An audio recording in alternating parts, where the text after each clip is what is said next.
গুরুস্থানে একটু মাটি বাইনা করে রাখ রে, গুরুস্থানে একটু মাটি বাইনা করে রাখ।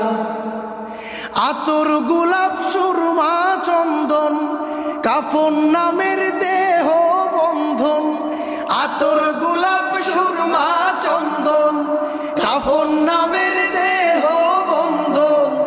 আলমারিতে রাখ রে তুলে একটি কোরআন পাক রে, এখনই তোর আসতে পারে চলে যাওয়ার ডাক রে, এখনই তোর আসতে পারে চলে যাওয়ার ডাক।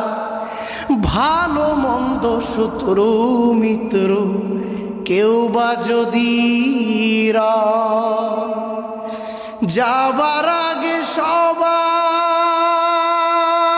সাথে দেখা যেন হয় রে।